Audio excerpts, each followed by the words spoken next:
Hello, world. This is the Know Your Place podcast, episode 13. On this week's episode, I have my guest John from Melbourne, Australia, and we talk about what makes a city vibrant. Stay tuned.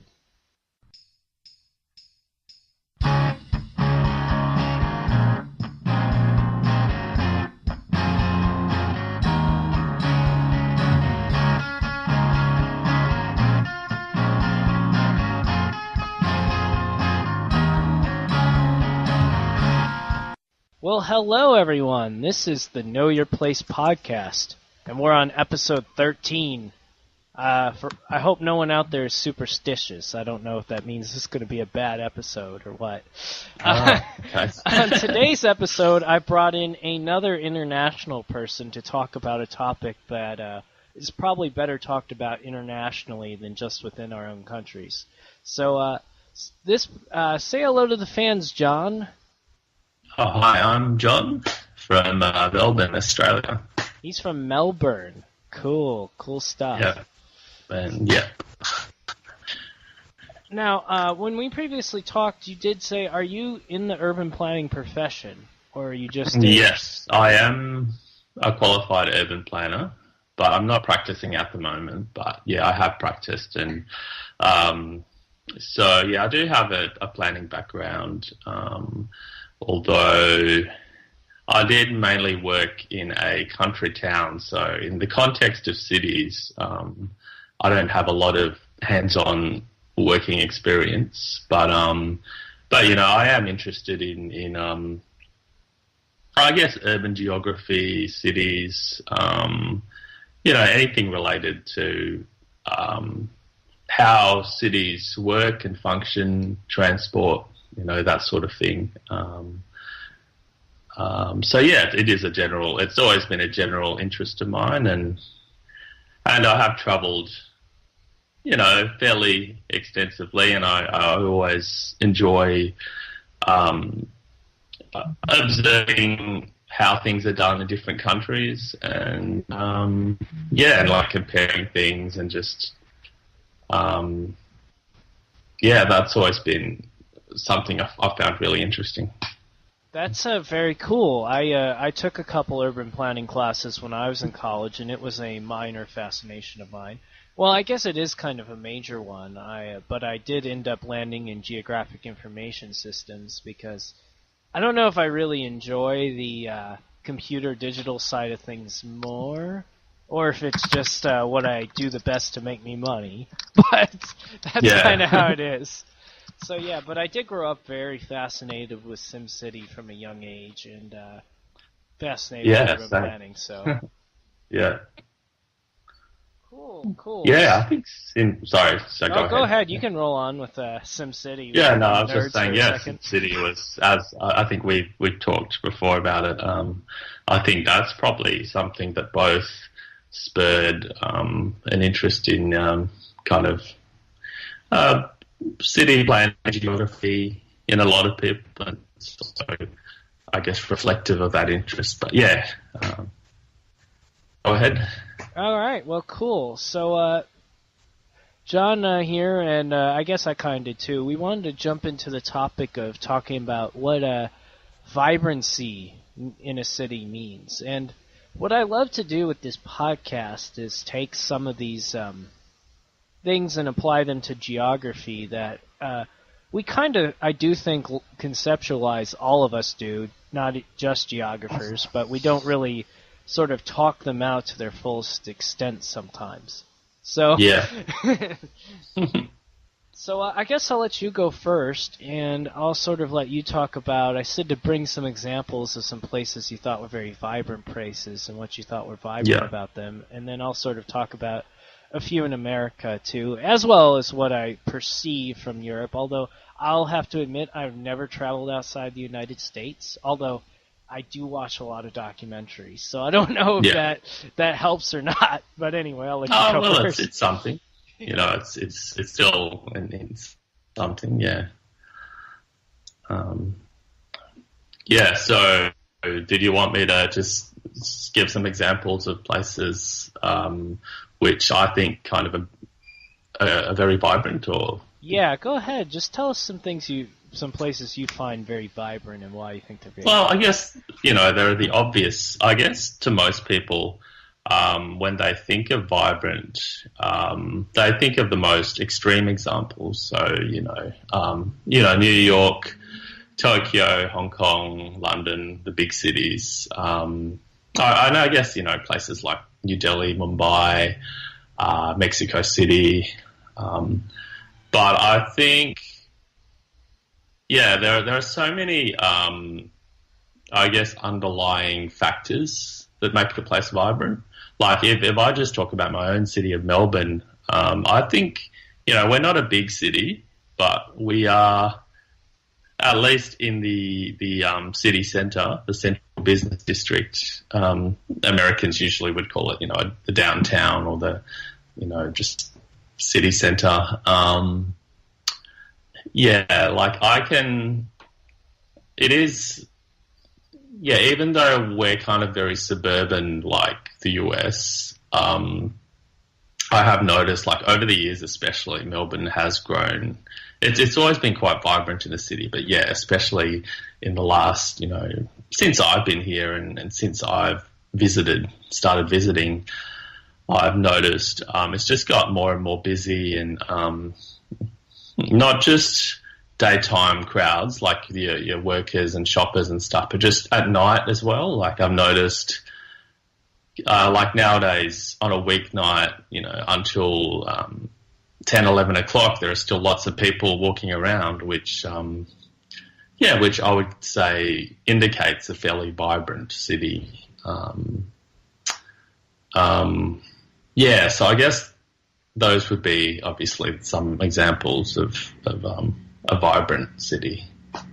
Yeah, I think, and that's interesting you bring that up because I think in America, when I think of examples of that, I do think of that, but the problem with Americans and this term vibrancy is I think it goes both ways for us. So, like, what I love about places like Chicago and New Orleans is it's like what you say. There's still, like, the last time I visited Chicago, we went to the Sears Tower, and we rode the subway back to a northern suburb at 8 o'clock at night on a Sunday, and it was totally full for a good 20-minute ride, right? Yeah, it's the same here, Which is cool, right? But if you were to ask people who like more of the suburban culture of the United States, they would say Chicago is a dying city because it's lost 20% of its population from its peak, right? They would point to somewhere else, like Houston,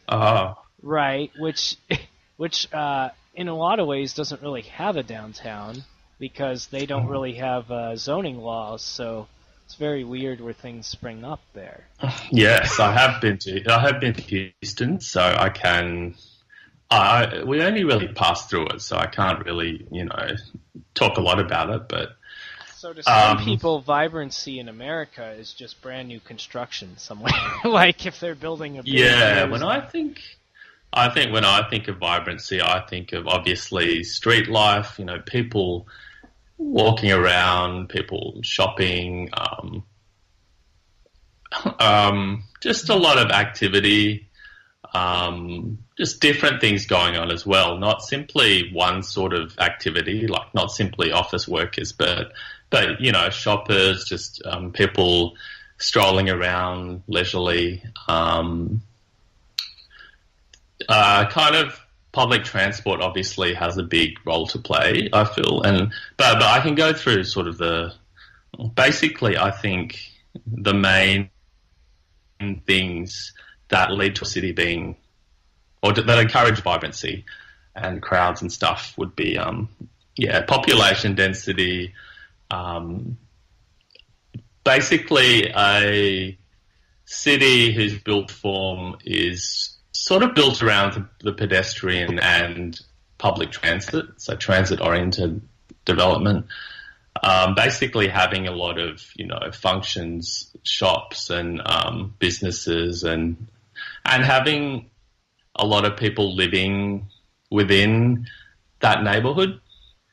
because, you know, you have a lot of downtowns in the US, and I think here to an extent, although it's getting better, where, yeah, you have all your skyscrapers and your businesses and offices, but it's basically strictly a financial district. So people come in, go to work, and then go back home. And then, you know, after work, after people go back, it's almost a ghost town sometimes. So I think it's a ghost town after 5 o'clock in a lot of places. Although I will say it's interesting you brought up the pedestrian thing, because when I was really little and I lived in Greater Milwaukee, everywhere I was, there were sidewalks on every street. Like when you built a street, it had sidewalks. Yeah. And the first culture shock for me when I moved to North Carolina was that they didn't do that everywhere there. Yeah, I noticed that as well when I went to the States. The lack of sidewalks, footpaths as we call them. Here, pretty much in the cities, like including the suburbs, pretty much every street will have a footpath, a walking path. Even the most low-density suburbs will have footpaths. But yeah, in the States, I think it's common not to have footpaths, which is a difference. difference. I would say in the Northeast and the Midwest, they are built most of the time, but yes, in the West and the South, they aren't built very often. Yeah, I guess really mind-blowing too was that what was I going to say? That Raleigh, where I lived in North Carolina, it actually got featured on the BBC because they were going back in and building sidewalks later on. So it became such a problem. Yeah.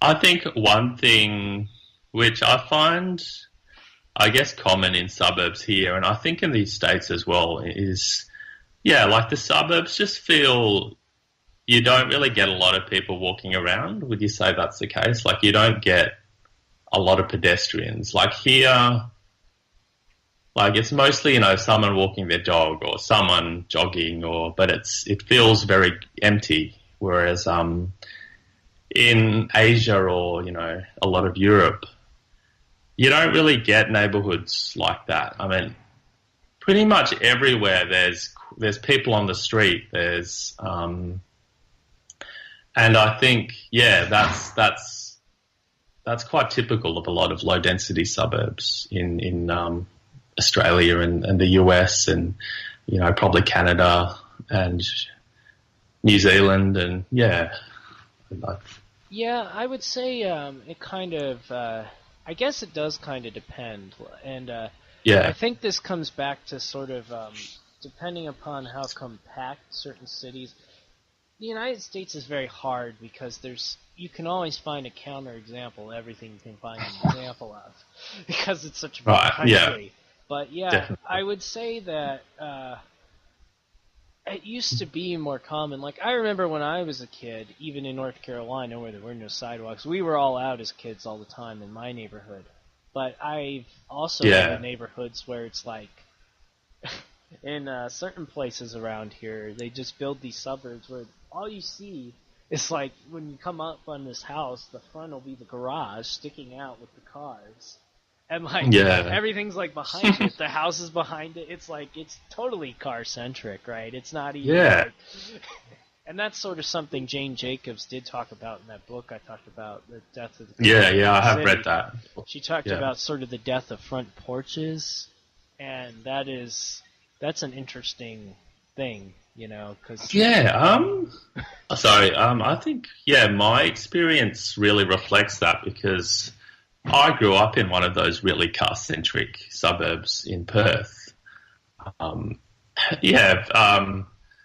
Very low density.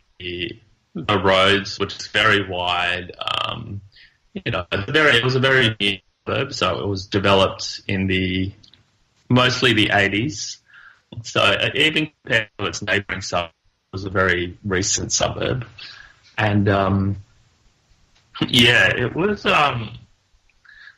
yeah, every house obviously had a garage or a driveway. Where I live now in Footscray, which is about 5 kilometres west of Melbourne.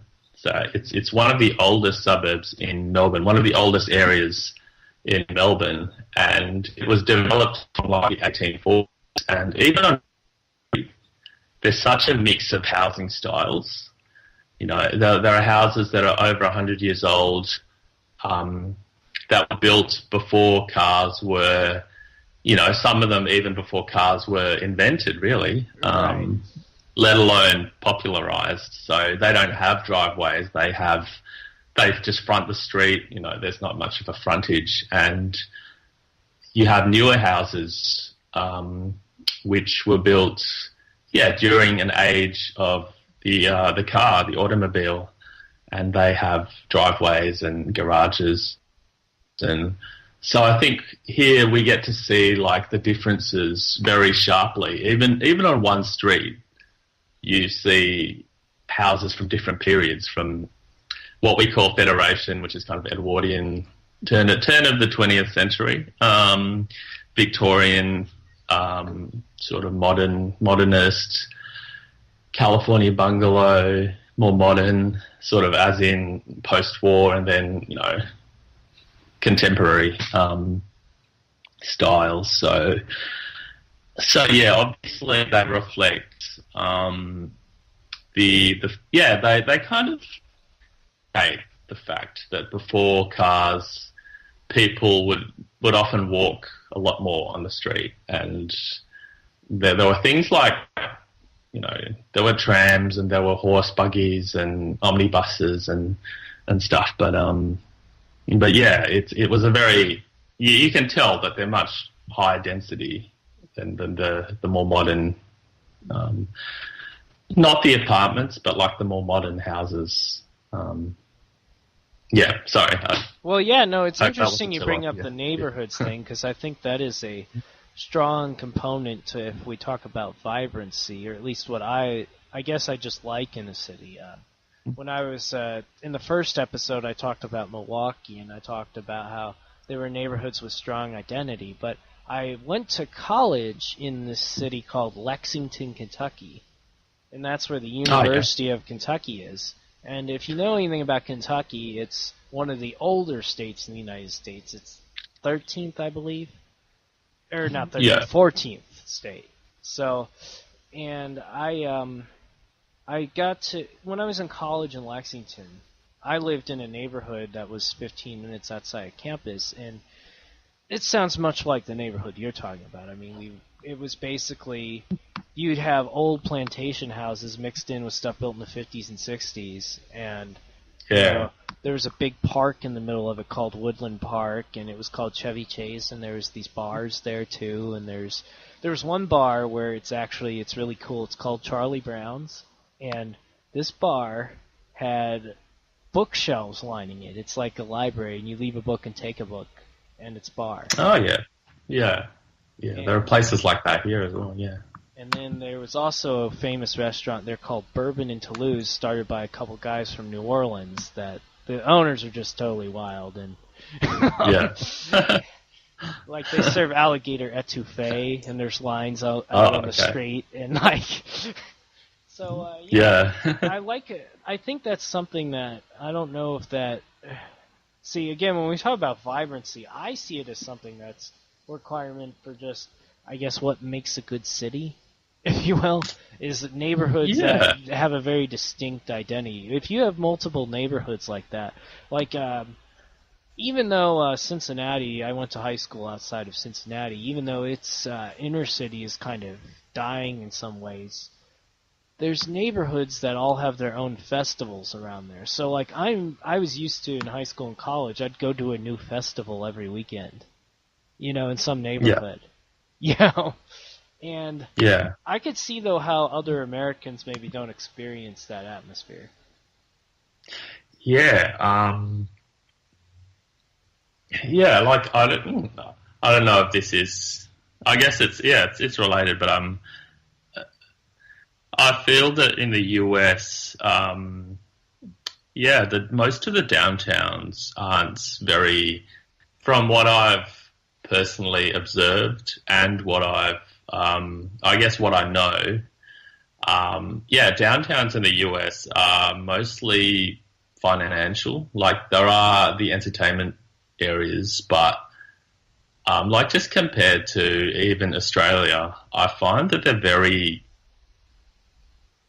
quiet. Really, they're kind of dead in a way.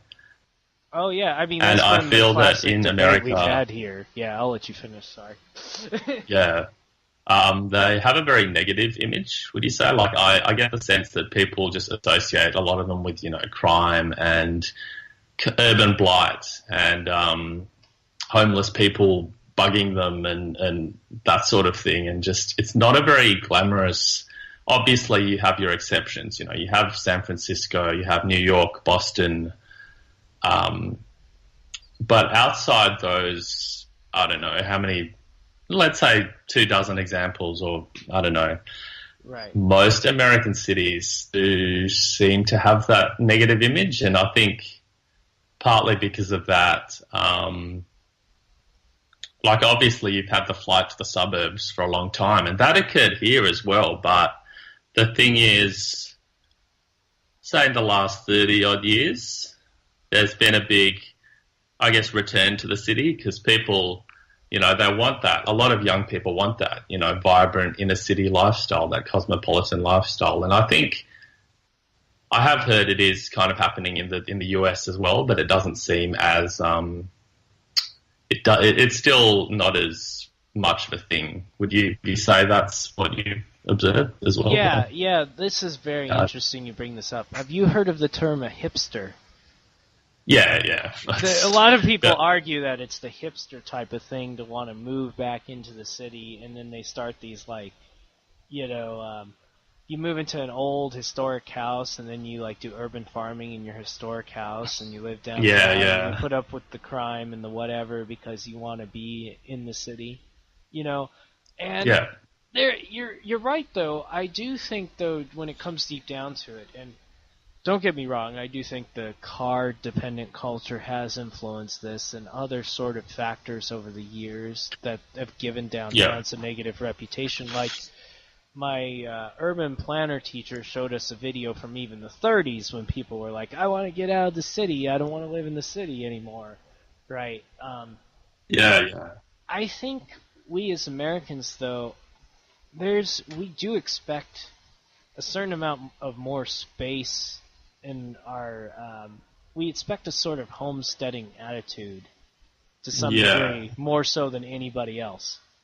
The push westward, right?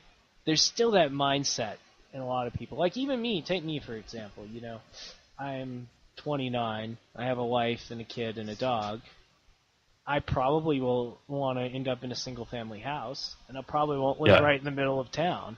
I definitely won't live. I live about an hour south of Louisville right now. It's where I just moved to. I'm probably not going to move to downtown Louisville. That's completely understandable. It's not for everybody, and even with the urban renaissance here. The single home continues to be the preferred option, the choice of most Australians. But yeah, I think there are enough people who want to live in the city now that the city is kind of flourishing again, I guess. And I guess going back to your point about back in the 30s, a lot of people wanted to move out. I think back then as well, cities, there was a lot more, there was a lot more industry, there was a lot more pollution in cities in the West, I'd say, mostly. Whereas now, a lot of those industries have been pushed outwards. So I guess pollution isn't as big of a push factor, right, as it might have once been as well. And kind of, things like public health because planning in the UK was basically started as a way to control, as basically a public health measure, because there were a lot of slums and tenements where people were really crowded together, and developers didn't provide sufficient utilities, like sanitation or electricity or water, and there were things like a lack of sunlight and a lack of open space, and I think those things really spurred urban planning in a way. But I think nowadays we have, those things have sort of developed a bit more. So the city is becoming a very attractive place for a lot of people, but there will obviously be people who don't want that, but I think that's. I guess we have that option here real estate's very expensive, but you still kind of, if you have $1 million, you can kind of choose to live in a townhouse, a 2-bedroom townhouse in the city, or you can get, a McMansion out in the outer suburbs or something. Yeah. Yeah, one of my urban geography professors was originally from Birmingham, and man, the stories of Birmingham in the 1800s. Oh my gosh, it must have been so hard to live there then. Yeah. No, it was pretty bad. Like, it seemed like, life expectancy. Birmingham, England, everybody, just to make that clear.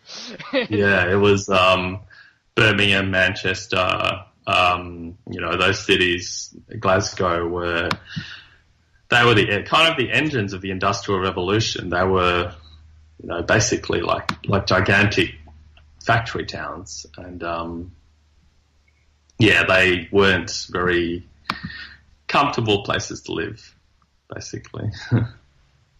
It was interesting, though. Malik pointed out to me on last week's episode that Canada actually averages more house per person than America, which I thought was pretty funny. But, we do have urban areas too, so. But I will say, I do think other countries suburbanize like us, obviously. I think everybody does. But I've always noticed there's just something here about people wanting land with a house. People want at least an acre with their house, a lot of people, Yeah, no, it's very similar here still.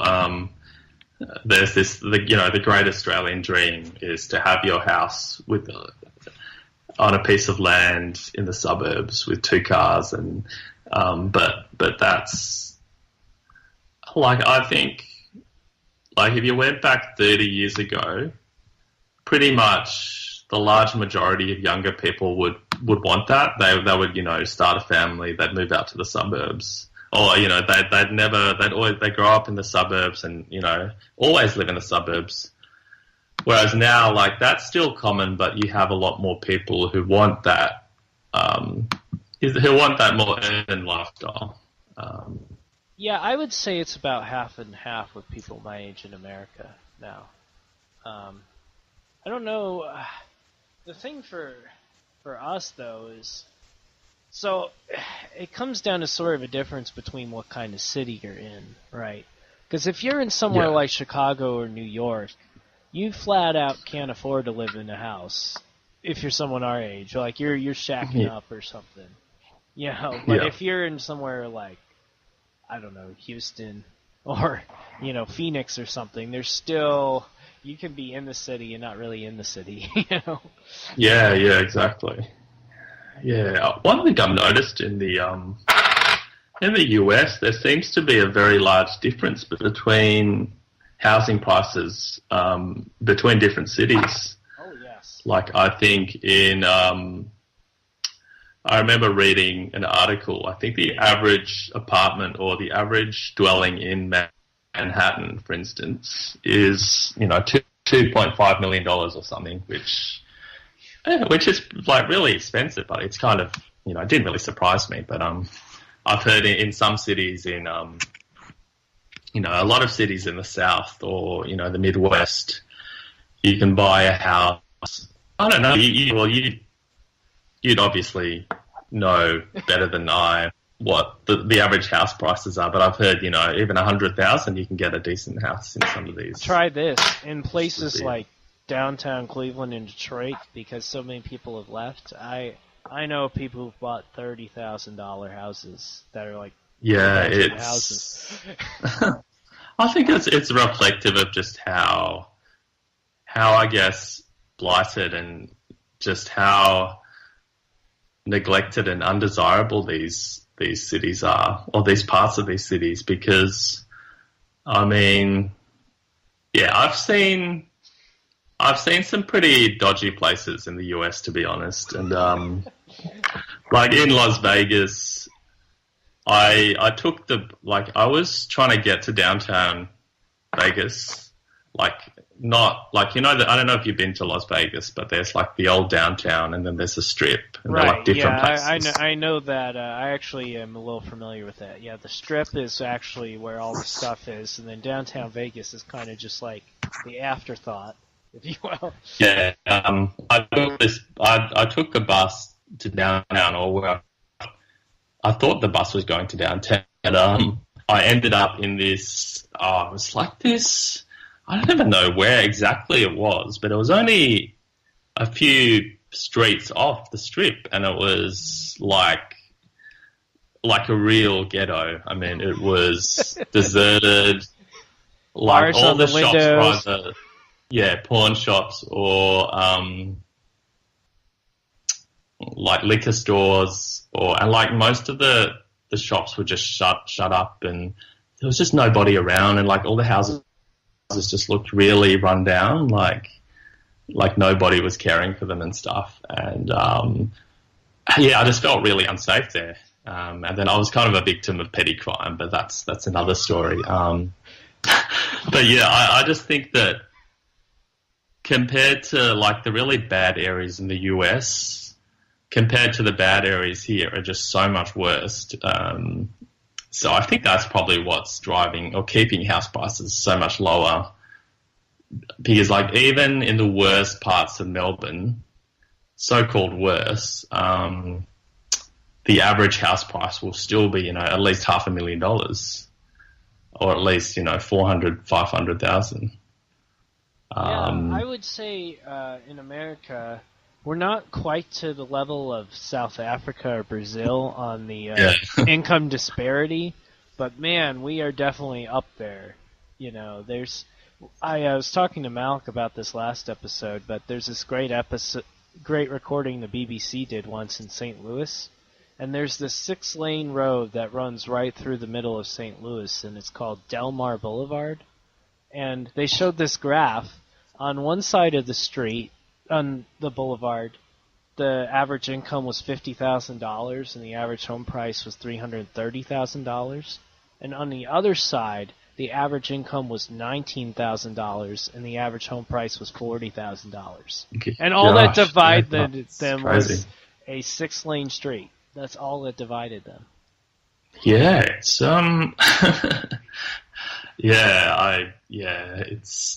that's something, we don't really have here, I think, but that's pretty extreme, yeah. And mind you, this isn't as extreme as what I've seen from documentaries out of South Africa. There's a lot more extreme stuff there than that. But and Brazil, like you have favelas next to gated communities with mansions and stuff, and I think. Yeah, another thing I've realised is a lot of American cities, are very segregated, which, between income, and like the income corresponds, I guess, a lot to basically race. I think, I don't know, you can probably, do you want to talk about, I guess, what you've observed in Chicago, for instance, because I know, isn't most of Chicago very, you have large parts that are almost all black, and then actually Chicago is even more than that. There's the south side is largely black. It has been for 5 or 6 decades now. It's actually where Kanye West is from. So there you go. And where Obama sort of rose to power from. Famous. And the north side is majority white and very wealthy. But then in the middle and the west side now, it's become majority Hispanic. And so much to the point that there's more signs there that are in Spanish than in English now. Oh, yeah. So it's, I would say there is some... I don't know how it happens here, because at least in the Midwest, I've always observed it's not as intentional, maybe, as it is in some other places. Like, it just kind of happens. Like, in Milwaukee, as I was talking about, there's this neighborhood that's always been Italians. It always seems like more Italians just show up there. And you can't really explain how that happens, right? Or in the south side of Chicago, I mean, it was Italian in parts, and then it became largely black. But also for a while, there was a lot of people moving up there from Appalachia to get work in the factories in the 50s and 60s. Okay. Oh yeah. So it's it's like it's always appealed to. I don't want to be too not PC. No, it's always appealed to a lower class in some ways. And I'm sure it's like that in places in. I think what Europeans don't understand about that is, or what I think people don't understand is there's places like that in Europe too. It's just not as tied to race as it is in America. Oh yeah, I mean in Australia we have that too. Although, although the degree of segregation, economic segregation doesn't seem as extreme, but yeah, we have. I think that's the case in most cities. There are ethnic enclaves because new immigrants arrive in a place. They want to live somewhere where they can speak. Like a lot of, for instance, after the Second World War here in Australia, we had a lot of migrants from Europe. Italians, Greeks, Poles, from all over Europe, but I think especially Southern Europe, and a lot of them could speak very little or basically no English. So yeah, that obviously they formed communities, and there are parts of Melbourne now which still have very strong Italian, a very sort of Italian presence and Italian feel. But I've noticed nowadays, like they're getting replaced by more people from Asia, China, India, other countries in Asia. So because most of those migrants are quite old. I mean, the ones who arrived from Italy and stuff. And we're not getting much migration from Europe anymore. So yeah, it's changing. I'd say the same thing's occurring here to a large degree, except we seem to also get. I mean, we just get everybody from all over the world, really. It's always kind of been that way. I think the interesting point that ties back to the idea of vibrancy is I live in a very it's a very Vietnamese area, and one thing that happens is, especially on weekends, you have people like literally on the footpaths, not right on the streets, but next to the streets, selling vegetables, fruits, homemade cakes, and it feels like something you'd see in Asia. I don't know if what they're doing is necessarily legal, but I think that's an example of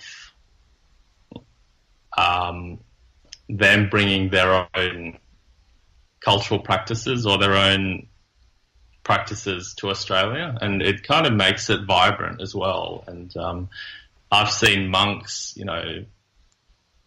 holding out bowls for alms and stuff like that, and it's very, very interesting. That reminds me of some scenes that I really think are interesting in the movie The Godfather, when it's describing early 1900s New York in the Italian neighborhoods. But we do have that to some some degree in some places. I would not say on that extent, but we do have a lot of people do the food truck movement here in America. Where their restaurants are being replaced now with people driving up in trucks and unloading and selling food at intersections and things. And the more vibrant places have those. I would generally say. Yeah. When I went to New York, I like when a tourist goes to New York, they expect all the hot dog vans and the, pretzel vendors and stuff. And, I saw a few of those, but overwhelmingly it was Middle Eastern cars, selling kebabs and, pilaf and that sort of thing. So I guess in that, with regards to that at least, it's New York is... it's always been very multicultural, but I think, and in many ways it was like the stereotypical New York, in that way it was a bit surprising. I think it was, but. Yeah, so I guess we've really hit on what we think the things are that make a city vibrant and what we think of as vibrant places. I guess we should, talk a little bit more about places we perceive as not as vibrant. Yes, yeah. To bring it all home here in the last little stretch of our interview. Yeah, well, I think we can both think of many individual examples. I already spoke about, the suburb I grew up in, and I would say that is very true of a lot of Perth. Perth is a very car-dominated city. I think pretty much every city in Australia is, for the most part, but Melbourne still overall is much more, it has a lot more of those vibrant neighbourhoods than Perth does. Although Perth is getting more vibrant. For instance, when I was growing up, shops would often close, we'll just take even the city. After 6 o'clock, the city was totally deserted, it was a ghost town.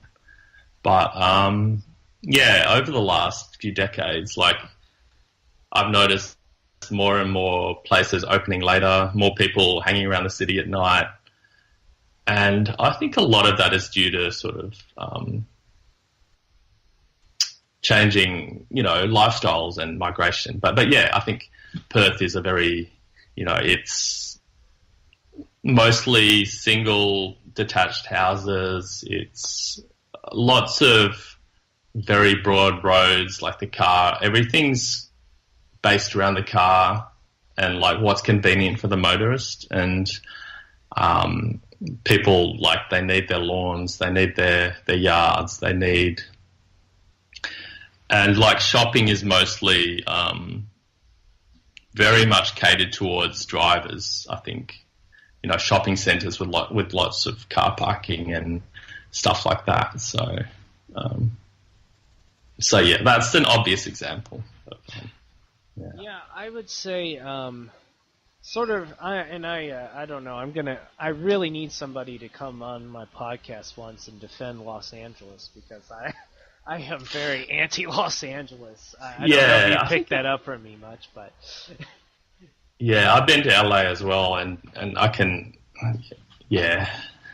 see why people have that attitude towards it, but it's hardly unique in the US. But I guess since it was the prototype in a way of that really car-dominated city, I guess it gets the most attention as well, and being LA as well. Well, I guess what bothers me is it's what gets projected to the rest of the world about my country, and it's nothing like where I live. Yeah. Basically, I've noticed, any film or television show that comes out of the US, if it's not in LA or New York, or sometimes San Francisco, Chicago, Boston, Washington, it's usually in somewhere somewhere in the Wild West or in the Deep South, and I feel like most cities don't even. Yeah, yeah. So I think that's what people's like people outside America. That's their impression of the US. I guess the thing that bothers me about LA though isn't necessarily car dependency, because I've grown up having to drive to get to places all the time. It's just the amount of just absolute spread, without any sort of, I don't know how to describe it.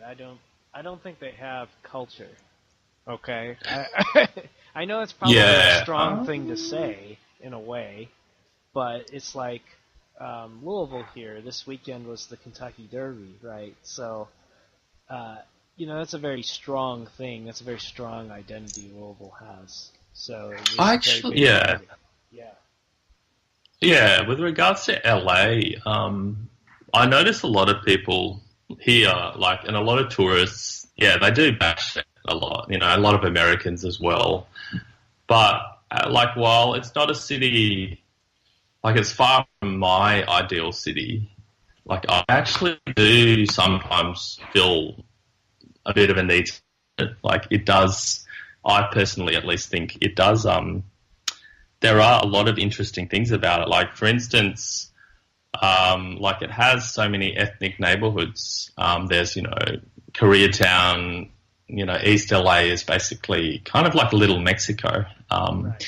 You've got Chinatown, Little Tokyo, even places like Thai Town, Armenian Town. You've got a Persian area, you have so many little ethnic enclaves. And aside from that, different parts of LA are very distinctive. You have, the beachside communities, and then you have the communities up in the hills, and you have the valley, and you have the places South Central, Compton, Watts.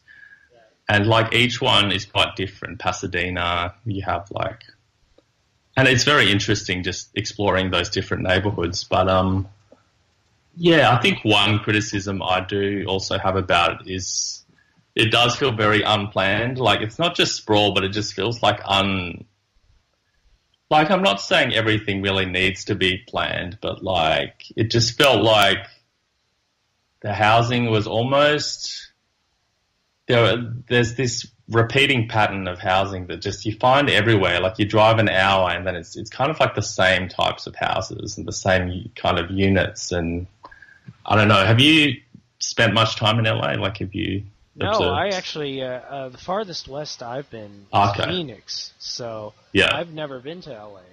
But I had a friend in college who was from LA, and it was one of the really telling things he said about being in college in Kentucky, being from LA, was he was always just impressed at how closer together things were in general in the sort of East Coast, but the also sort of the Midwest, because he was used to having to go hours on end to go to things. And I mean, Los Angeles is a huge city. I mean, geographically, it is enormous, and the traffic is notorious as well. And getting from place to place, I think, takes a long time in general. So, I think that's part of it. Everywhere in LA is just, it's just so spread out. It's just such a huge area. So that's probably part of it as well, I think. And you see, with my sort of American heritage, I like a plan. I like a very planned place. It's horrible. I actually, if the crime wasn't so bad in Indianapolis, I would say it was the perfectly laid out city, because it's got a ring freeway around it that's about 45 miles long, and it's got two interstates that go through the middle of it, one east to west, one north to south. And it's got a little ring around its downtown, and it's got a monument in the center called Circle Monument. And It's just perfectly laid out. It's very easy to get anywhere there. You know. But Yeah, it is I understand interesting. why Like, some people don't like that. yeah. Like I've been to, I mean, some cities in Asia are basically not planned at all, and one example is Hanoi in Vietnam. Um, One really interesting thing about Hanoi is basically the boundary between urban and rural is very um, fuzzy, I would say. Like I would assume so. you literally have farmland right in, like, very close to the city. Like you have like high density urban. You have like maybe a 10-story building next to this rice paddy, and I found that really interesting. Like they don't really have any sense of separation of things, and it's almost like urban, and it's like almost like high density urban and rural all mixed together, and you would never see that here.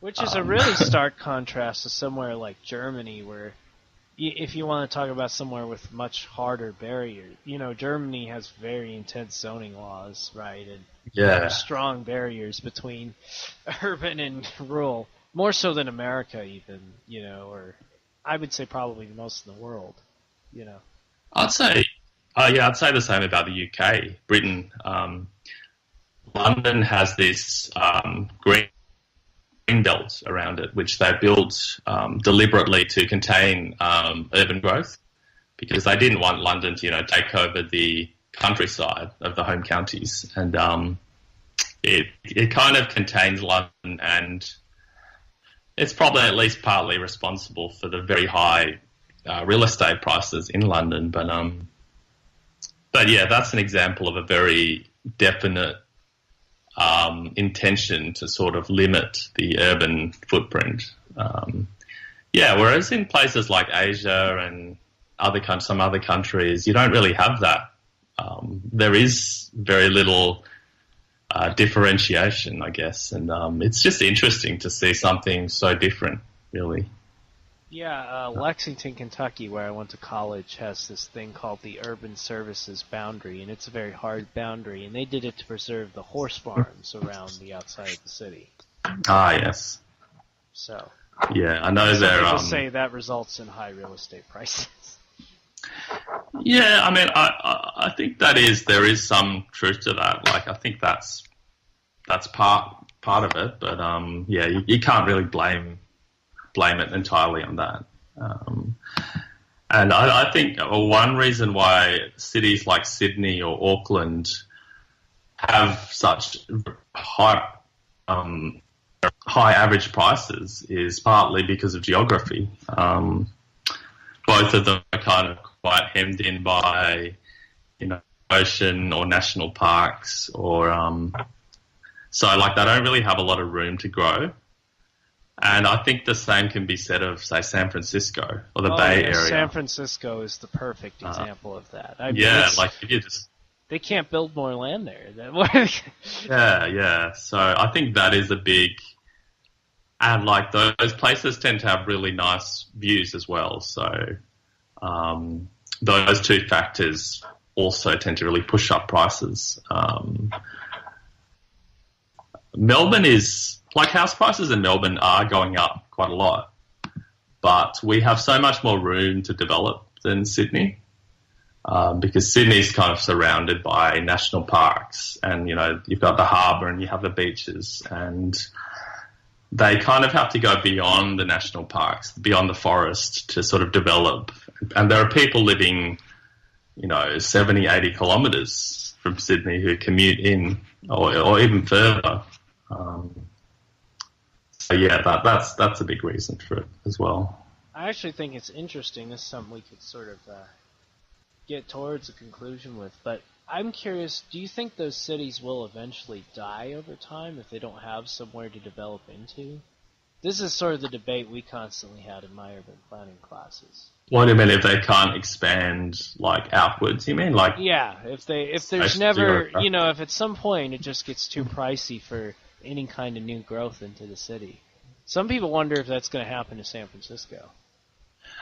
Yeah, like obviously I think if it's too pricey and people can't afford it, and people aren't living there, then obviously, there has to be, unless it becomes basically just a huge investment bubble for rich people, or like just a place for the very rich.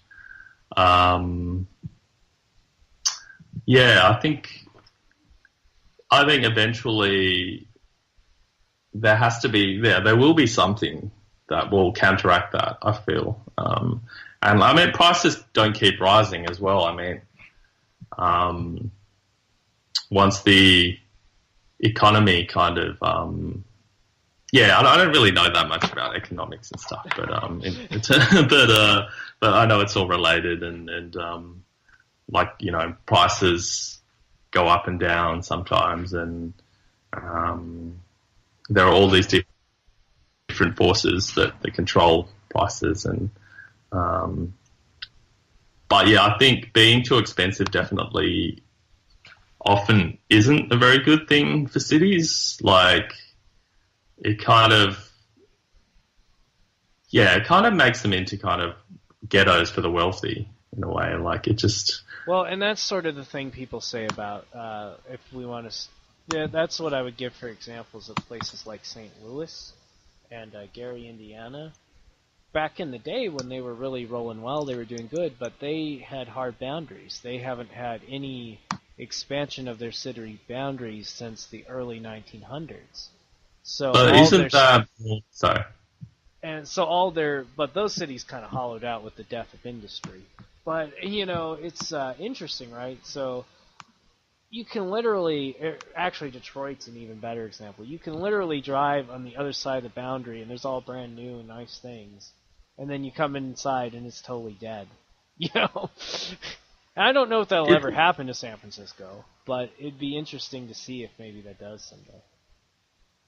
Yeah, I think a lot of that is up to the city government, like the city councils that control, that run San Francisco, run some of the adjoining counties, and like if the schools are well funded, if the roads are taken care of,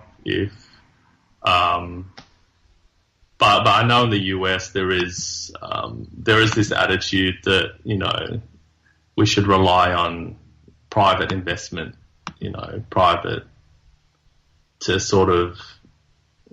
I know a lot of people aren't as into, I guess, putting tax money, putting government money towards, public improvement or beautification, or, and I think in that kind of, in those societies, I guess places like South Africa or Brazil are like the most extreme, or the Philippines, right.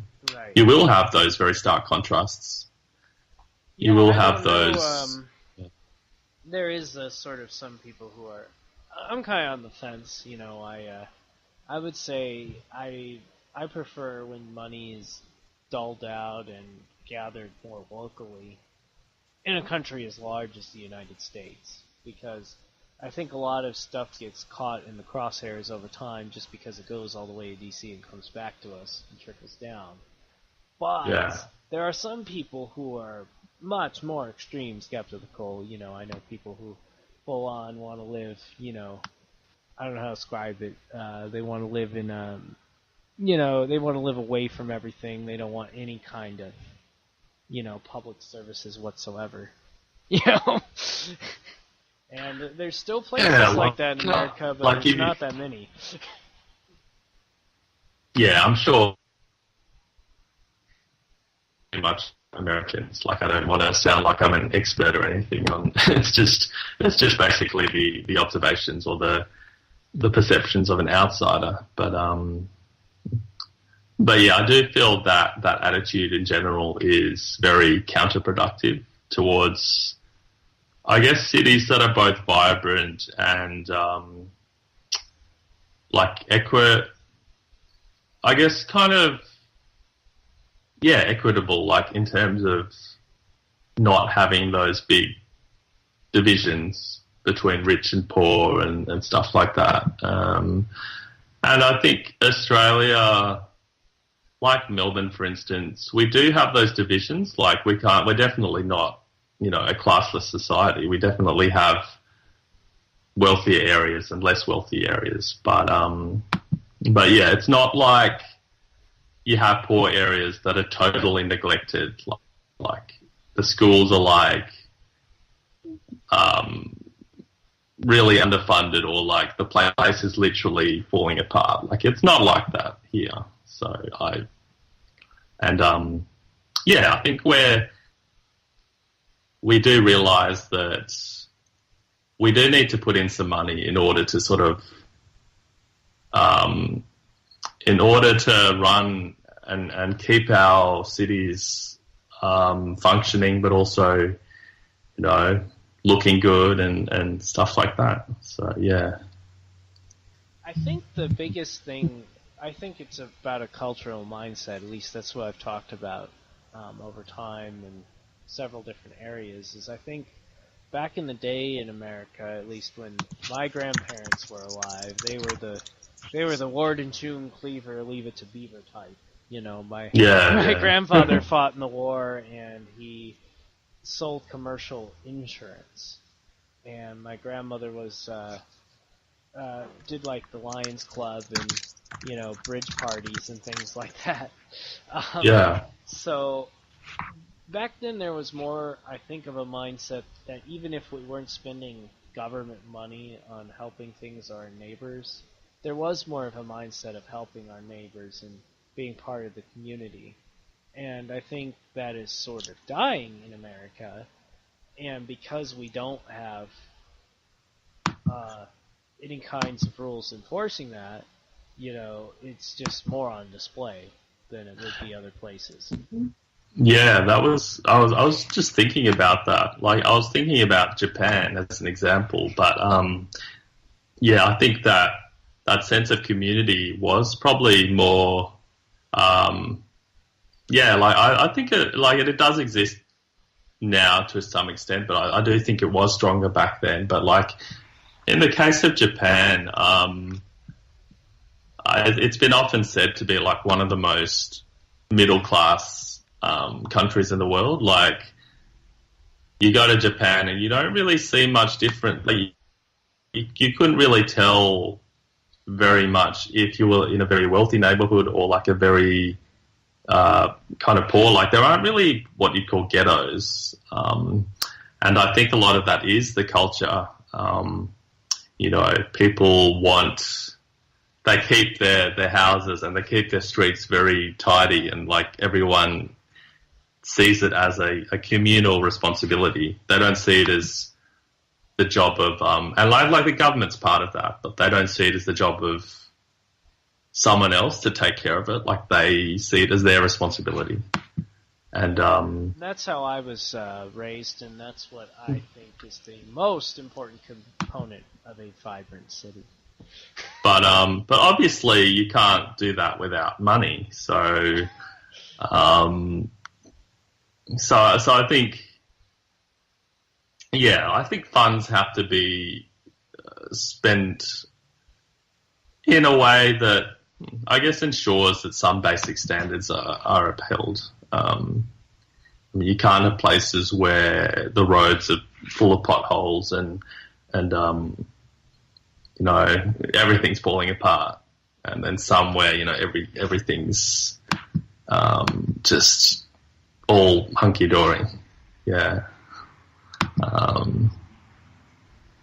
So I guess a lot of it is politics, and a lot of it's a whole bunch of things, really. Well, I guess we'll sort of wind up the discussion here. Is there any sort of other comments you have about vibrancy? So I guess we kind of say, I think you see it as you like me, I think we both agree it's a bit about a cultural mindset for a city, but I think you more see some sort of government solution in it than I do. I will say I definitely agree though, there are more examples of probably inequality in America than there would be in Australia. I don't know about some parts of Europe, because I would say some parts of Europe are unequal as well. Like, I saw a documentary about Paris, and I was like, oh my gosh. You know? Yeah. Yeah. Yeah, I mean, it does exist in other countries. Obviously, we can't only pick on the US, but I guess I'm just comparing it to Australia as well. Having obviously been from Australia and having visited, I've been through, I think, 17 states in the US, so I have a fairly good overview. And but like, I think we could. It's such a complicated topic. It's something we could go on and on about. There are social, political, geographical, cultural factors, and I think that's what makes it so interesting.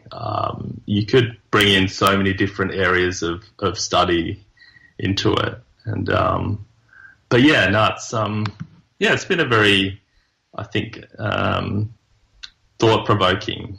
It's a very thought-provoking. It's something I think about a lot, I guess, living in Melbourne, and I enjoy travel and just learning about other places. But it's a definitely very interesting topic. So yeah, everyone, I guess let us know in the comments section what you think makes a more vibrant city. Yeah, well, thank you for having me on. It was very enjoyable, and hopefully people will get something out of this, or it'll provoke some sort of thought or discussion. Check out the Know Your Place podcast on SoundCloud at soundcloud.com/knowyourplacepodcast, all one word, or on Facebook at facebook.com/knowyourplacepodcast, all one word. And we will be coming soon to YouTube and iTunes, and maybe another social media platform near you. Special thanks to my wife, Sarah, and Jay Graff for the riff.